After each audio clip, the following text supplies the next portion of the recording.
بسم الله الرحمن الرحيم. الحمد لله رب العالمين، والصلاة والسلام على نبينا محمد وعلى آله وأصحابه الطيبين، أما بعد، فنتابع درسنا من كتاب شرح الأصول الثلاثة لشيخ الإسلام محمد بن عبد الوهاب بن سليمان بن علي رحمه الله تعالى، والشرح لفضيلة الشيخ العلامة عبد العزيز بن عبد الله الراجحي حفظه الله تعالى. وقفنا عند قوله: وبعد العشر عرج به إلى السماء. وبعد 10 سال او را، این پیغمبر صلی الله علیه و آله و سلم را، با آسمان برداشته شد و فرضت علیه الصلوات الخمس، با او 5 وقت نماز فرض شد. و صلی فی مکه 3 سنین، در مکه 3 سال نماز گزارید. و بعدها امر بالهجرة الى المدینه، و بعد از آن مأمور شد که به مدینه هجرت بکند. والهجرة الانتقال من بلد الشرك الى بلد الاسلام. معنای هجرت از آن عبارت است که از کشور شرک به کشور اسلام انتقال و کوچیدن است. والهجرة فريضة على هذه الامة من بلد الشرك الى بلد الاسلام. هجرت فرض است بالای این امت از کشور شرک به کشور اسلام. و هي باقیه الى ان تقوم الساعه، او باقی است تا قیامت قائم شدن. و دلیل قوله تعالی، دلیل سخن الله تعالی است، می‌فرماید: ان الذين توفاهم الملائكه ظالمي انفسهم قالوا فيما كنتم. به درستی کسانی که فرشتگان جان ایشان را گرفتند، ایشان در جان خود ظلم کرده بودند، گفتند در چه پا بودید؟ یعنی چرا شما در این کشور شرک مرده ایستادید؟ قالوا كنا مستضعفين في الارض. گفتند ما ضعیف بودیم در زمین. قالوا الم تكن ارض الله واسعه فتهاجروا فيها. مگر زمین الله برای شما پهن و گشاد نبود که در آن هجرت بکنید؟ فاولئک مأواهم جهنم. ایشان را جایگاهشان جهنم است. و ساءت مصیرا. و چی جای بازگشتی به دست. الا المستضعفین من الرجال والنساء والولدان. و جز ضعیفان از جمله مردان و زنها، والولدان کودکان، لا یستطیعون حیلة، اون حیله دستشون نمی آید، ولا یهتدون سبیلا، و راه هم نمی دانند که کجا رفتن شد بدانند. فاولئک عسى الله ان يعفو عنهم. ایشان را شاید الله عفو کند، یعنی از ایشان گذرش کند. و کان الله عفوا غفورا. الله گذشت کننده و آمرزنده است. و قول الله تعالی: یا عبادی الذین آمنوا ان ارضی واسعة فایای فاعبدون. ای بندگان من، کسانی که ایمان آورده اید، البته زمین من وسیع است، شما مرا عبادت بکنید. قال البغوي، امام البغوي چنین فرمود: نزلت هذه الآية في المسلمين الذين بمكة ولم يهاجروا ناداهم الله باسم الإيمان. این آیه نازل شد در حق مسلمان هایی که در مکه بودن و هجرت نکردند. خاطر این است که الله ایشان را به نام ایمان نداش میکند. میفرماید که یا عبادی الذین آمنوا. شارح میفرماید: يقول المؤلف رحمه الله: بعد 10 سنين يدعو إلى التوحيد في مكة عرج به إلى السماء. يعني بعد 10 سال که دعوت به توحید میکرد در مکه، وی را به آسمان برداشته شد. یعنی قبل الهجرة ب3 سنين، یعنی 3 سال پیش از هجرت. وقیل قبلها بسنة على خلاف است، 1 سال پیش از هجرت. والمؤلف اختار أنه عرج به قبل الهجرة ب3 سنين. مؤلف همین روایت اختیار کرده است که 3 سال پیش که از هجرت و را به آسمان برداشته شد. فعرج به الى السماء بعدما اسر به من مکه الى بیت المقدس. و را به آسمان برداشته شد بعد از آن که او را شب از مکه به بیت المقدس بردند. لأن الإسراء والمعراج في ليلة واحدة على الصحيح. زیرا که هم سفری شبانه کردن پیغمبر رو هم به معراج برآمدنش گویم در یک شب قرار یعنی که وجود آمد به روایت صحیح و اسری به بروحه و جسده یقظة لا منام وی را شب و شب به سفر بردن هم به روحش هم به جسدش و در بیداری نه در خواب و قیل اسری به منام همه قیل است که او را در خواب یعنی که شب و شب بردن و قیل اسری به بروحه و قیل است که قول است که روحش را بردن و قیل مرة یقظة و مرة منام با همه قیل بود است که یک بار در بیداری بردن یا بوده و قیل الاسراء فی لیلة والمعراج فی لیلة با همه قیل بود است که اسراء در یک شب شد و معراج در یک شب دید و الصواب ان الاسراء والمعراج فی لیلة واحدة مرة واحدة یقظة لا مناما بروحه و جسده یعنی طورش آن است که اسراء و معراج در یک شب یک مرتبه هم در بیداری شد نه در خواب و روحش شد و به جسدش بنابر قول الله تعالی می فرماید سبحان الذي اسرى بعبده ليلا من المسجد الحرام الى المسجد الاقصى پاک از ذاتی که بنده خود را شب و شب برد از مسجد الحرام به مسجد الاقصى والعبد اسم للروح والجسد عبد این یک نام است که اسم است که در بر میگیرد هم جان را و هم جسد عرج به الى السماء بعدما اسری به وی را به آسمان برداشته شد بعد از آن که شب و شب وی را یعنی که بردن و اسری به بالبراق وی را به سفر بردن سفری شبانه با حیوان به نام براق بصحبة جبريل وهمراهي جبريل والبراق دابة فوق الحمار ودون البغل براق گفته و حیوان را میگن که از خر بالا و از چی خچر پایان است اکبر من الحمار یعنی از خر کلان و اقل من البغل از چی از خچر مایده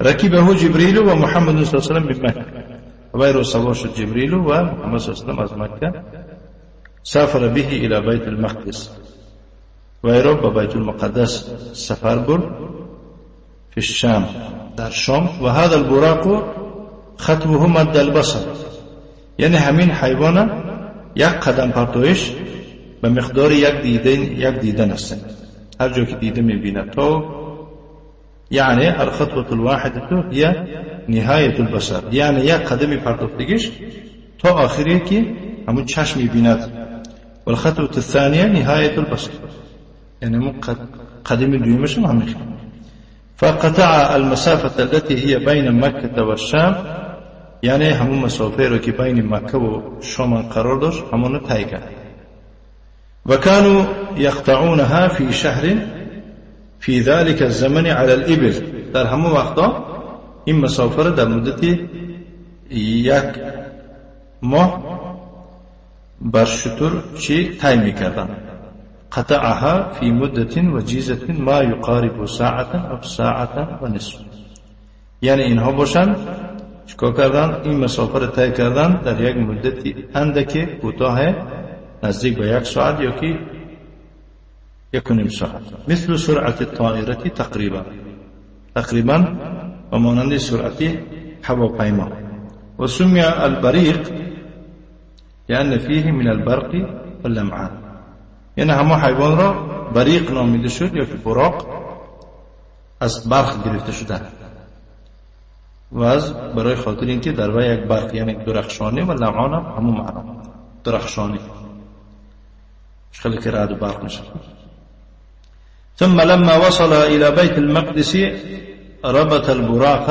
أي الدابة في حلقة باب بيت المقدس وقتی که هر دو رسیدن به بیت المقدس همون دو برای یعنی حیوان در حلقی دری بیت المقدس بست و جمع الانبیاء فصلى بهم النبی صلی الله علیه و سلم اما پیغمبران را جمع آورده شد به اونها پیغمبر صلی الله علیه و سلم نماز گزارید ثم اتي بالمعراج بعد از آن یعنی که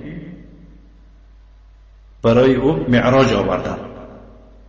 معراج از سمای که هیئت درج و مانند زینه پایه گفت. فصعد فيه جبريل ثم النبي صلى الله عليه وسلم من بيت المقدس الى السماء. بعد از آن به خموس سوار شدن با مانند آسانسور امروزه از بیت المقدس به آسمان برآمد. و صعد الى السماء الدنيا، با آسمان دنیا برآمدند و وجد فيها آدم، در اونجا آدم دریافت کرد. ثم صعد في السماء الثانية، بعد از آن آسمان دوم برآمد و وجد فيها يحيى و عيسى، يحيى و عيسى را در اونجا دریافت کرد. ثم الى السماء الثالثة فوجد فيها ادريس، در آسمان سیوم ادریس را دریافت. ثم صعد الى السماء الرابعة، بعد از آن به آسمان چهارم برآمدند فوجد فيها يوسف، در اونجا یوسف را دریافت. ثم السماء الخامسة فوجد فيها هارون، به آسمان پنجم برآمد در اونجا هارون دید. ثم السماء السادسة فوجد فيها موسى، در آسمان ششم موسی را دریافت کرد. نعم. ثم السماء السابعة فوجد فيها ابراهیم، در آخر به آسمان هفتم برآمد که در آنجا ابراهیم را دریافت کرد.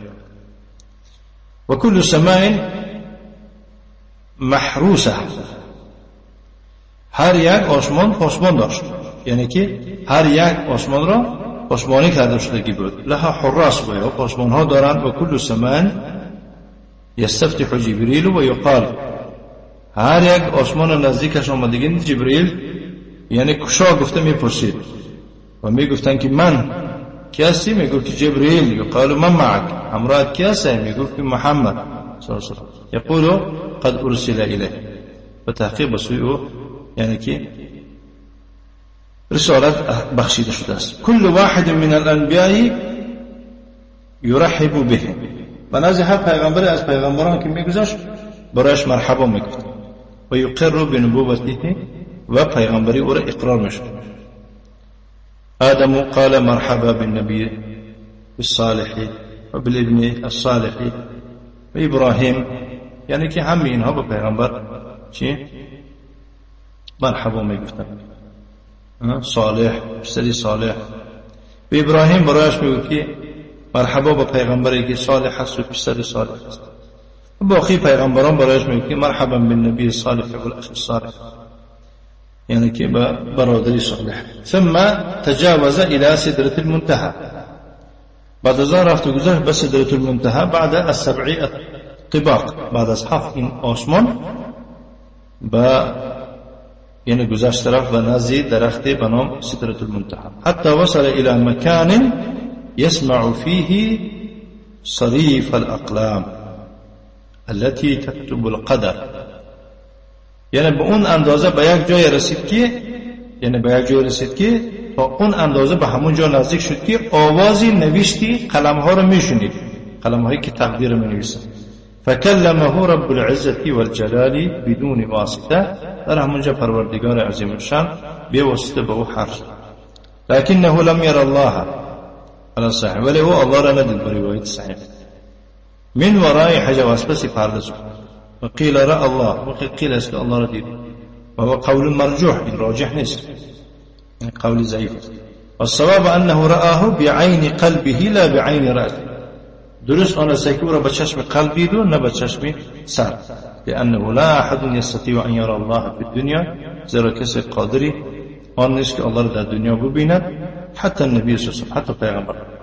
لو كشف الله عز وجل وجهه لاحرقت سبحات وجهه ما انتهى الیه بصره من خلقه، زیرا اگر الله تعالی رویش را کشاید، نورهای رویش تمام آنجا را که دیده اش میبیند از خلق همش چی میسوزاند. ولما سأل موسى الرؤيا، وقتی که موسی طلب کرد دیدن را، الله فرمود که قال لن ترانی، من نمیتونی دید، ولكن انظر الى الجبل، تو و کوهن بینگر، فان استقر مكانه فسوف ترى، اگر همین کوه طاقت کند در جاش ایستد تو نیز خواهی مرا دید، یا که توانی مرا دید. فلما تجلى ربه للجبل جعله دكا، وقتی که پروردگار موسی خودش به کوه نشان داد، کوه را پاره پاره کرد و خر موسی صعقا، موسی از هوش رفت. فلما افاق، وقتی که به خود آمد، قال سبحانك تبت الیک و انا اول المؤمنین، گفت که پاک هستی تو ای پروردگار، من به سوی تو مراجعت میکنم، توبه میکنم، من اولین کسانی هستم که ایمان آوردگان. ولا يستطيع احد ان يرى الله في الدنيا، کسی در دنیا قادری آن است که الله را ببیند. و رؤیت الله نعیم ادخره الله لاهل الجنه، دیدن الله یک نعمت بزرگی است که الله تعالی او را در درون جنت برای اهل جنت ذخیره کرده است. ثم فرض عليه الله 50 صلاه، پس از آن الله به او 50 نماز را فرض قرار داد. و جعل یتردد الی ربه، و او صلی الله علیه وسلم به نزد پروردگارش رفت آ کرد، و موسی و بین پروردگار و بین موسی رفت آ کرد. لما وصل الى السماء السادسه، وقتی که به آسمان ششم رسید، سأله کم فرض ربک، کم فرض ربک، پروردگارش چقدر فرض قرار داد؟ قال 50 صلاه، گفت که 50 نماز. قال ارجع الى ربك فاسأله التخفيف عن امتك، گفت بگر به نزد پروردگار را او سوال کن سبکی از امتت، یعنی امتك لان امتك ضعیفه، چون که امتك تو ضعیفن، لا تطيق 50 صلاة في اليوم والليلة، در یک شب و روز 50 نماز طاقت ندارد. فاستشار جبريل فاشار الیه، از جبريل مصلحت پرسید، مصلحتش نازل میشه. فعلى به الى الجبار، فعلى به الى الجبار، علا به یعنی که جبريل و برداشت برد به نزد الله که صفت جبار است. فوضع 10، او را یعنی که 10 تا، وفي رواية 5، در رواية 5. وجعله يتردد بين ربه وموسى حتى خففها الله إلى 5. خلاصه یعنی که رفت آکر بین پروردگارش و بین موسی، حتی یعنی تا اون اندازه که الله سبحانه و تعالی همون نماز به 5 سبک انداخت. فأمره موسى أن يخفف عن 5، موسی امرش کرد که از 5 هم کمش کن. فقال، گفت نه، گفت انی سألت ربی حتی استعید، گفت من پروردگارم پرسیدم که شرط داشت. فنادى مناد من السماء، ندا کننده از آسمان ندا کرد، امضیت فریضتی، یعنی که فرض خود را چیکار کردم؟ جاری کردم. خففت عن عبادی، سبک کردم از بندگان. ما یبدل القول الا لدی، 5 فی العدد و 50 فی الاجر، یعنی سخن در نزد من دیگه نمیشه، من هر چیزی که سخن کردم الله میگه و دیگه نمیشه مگر سخن در نزد من. یعنی در عدد 5 تاست الله وعده کرده، در اجر و ثواب 50 تاست، یعنی همین 5 وقت نماز خواندگی 50 نماز ازش بگیره الله تعالی وعده کرده. نه وهذا يدل على عظيم شأن الصلاة، إن دلالة بخصوص شأن شريف النماز. فرضت في المحل الأعلى 50 صلاة، در جای بلند 50 نماز فرض شد. ثم فرضت عليه 5 صلوات، و در همونجا 5 نماز. وصلى في مكة 3 سنين، در مکه 3 سال نماز خواند. ولكن الأذان والجماعة فرضت في المدينة، ولی اذان جماعت در مدینه فرض شد. في مكة صلاة وليس هناك جماعة، در مكة نماز بدو لكن جماعات نبود. وبعدها أمر بالهجرة إلى المدينة، بعد ذلك مأمور شد که هجرت بکند به سوی مدینه. نعم. والهجرة هي الانتقال من بلد الشرك إلى بلد الإسلام. هجرت کوچیدن از کشور شرک به کشور اسلام. هذا إلى قيام الساعة، تا قیامت. وأما الهجرة من مكة إلى المدينة فقد انتهت بعد أن فتحت مكة وصارت بلد الإسلام. أما از مكة بمدينة هجرت کردن این تمام شد، بعد از آن که فتح شد مكة و کشور اسلام شد. والدليل على وجوب الهجرة من بلد الشرك إلى بلد الإسلام هذه الآية، قوله تعالى، دلیل نسبت واجب بودن هجرت از کشور الشرك و کشور اسلام همین آیت است که الله تعالی می‌فرماید ان الذين توفاهم الملائکه ظالمی انفسهم قالوا فيما كنتم. و درسته کسانی که فرشتگان ایشان را میراندند، ظالمی جان خود بودند. گفتند در چی پا بودید؟ گفتند کنا مستضعفین فی الارض، ما در زمین بیچاره بودیم. قالوا الم تكن ارض الله واسعه فتهاجروا فيها، مگر زمین الله گشاد نبود که هجرت بکنید به اونجا؟ فاولئک مأواهم جهنم، ایشان را جایگاهشان جهنم است. و ساءت مصیرا، و چی جایگاهی بد است. توفاهم الملائکه الذين بقوا بین الكفار، یعنی همون کسانی که فرشتگان جانشون گرفتن و یا در بین کافرها ماندند. قالوا فيما كنتم تخاطبهم الملائکه، فرشته ها به اونها خطاب میکنند، صحبت میکنند. قالوا كنا مستضعفين في الارض، میگویند در جواب که ما بیچاره بودیم در زمین. قالوا لم تكن ارض الله واسعه فتهاجروا فيها، مگر زمین الله گشاد نبود که هجرت بکنید به اونجا؟ الله میفرماید که اولئک مأواهم جهنم، یعنی هذه المسأله كبيرة توعد الله بالنار، این یک مسئله گناه کبیره، الله وعده به آتش داده است. یعنی وعده کرده است که کسی همین کار کنه در بین کافر قرار گیره، موجب آن میشه دوزخ. این جایی که مثال گیریم اسلام نمیتواند آشکار شعارهای اسلام با جا آورده نمیتواند. لكن استثنى الله العاجزه فقال، ولی الله تعالی عاجزهای واقعا را استثناء کرد که الا المستضعفین، مگر بیچارگان از مردان و یعنی مسفیدا و زنها و کودکان، لا یستطیعون حیلة ولا یهتدون سبیلا، یگان حیله و یگان دیگر چاره ندارن و راه هم نمیدانن چه خیرت. و هذا وعید شدید لمن ترک الهجرة، این وعیدش سخت است برای کسی که ترک هجرت میکنه. و قوله تعالی یا عبادی الذین آمنوا، قول الله تعالی میفرماید ای بندگان من، کسانی که ایمان آوردید، ان ارضی واسعه، هر زمین من وسیع است، فإياي فاعبدون، مرا عبادت بکن. والارض واسعه، زمین وسیع است. والمكان الذي لا تستطيع ان تعبد الله فيه فانتقل منه، همون جایی که در همون جا الله را عبادت کرده نمیتوانه از اونجا بکن. بغوی رحمه الله میگوید که نزلت هذه الآیه فی المسلمین، این آیت در حق مسلمانان نازل شد. الذين في مکه، فی مکه در مکه بودند، ولم یهاجروا، هجرت نکردند. ناداهم الله باسم الایمان، و یرا بنام ایمان الله فریادش کرد. ولكنهم ضعفاء الایمان، ولی ویها ضعیف ایمان هستند. و توعدهم بالنار، وعدشون کرده شده است که با آتش وعدشون کرده است اگر نخیزه نمیخواد. کما یتوعد اهل الكبائر، شکلی که در دیگر جاها کسانی که گناه کبیره میکنند وعدشون میدهد، تهدیدشون میکنند. وصلى الله وسلم على نبينا محمد وعلى آله وأصحابه وسلم تسليما مزيدا، وجزاكم الله خيرا وبارك الله فيكم.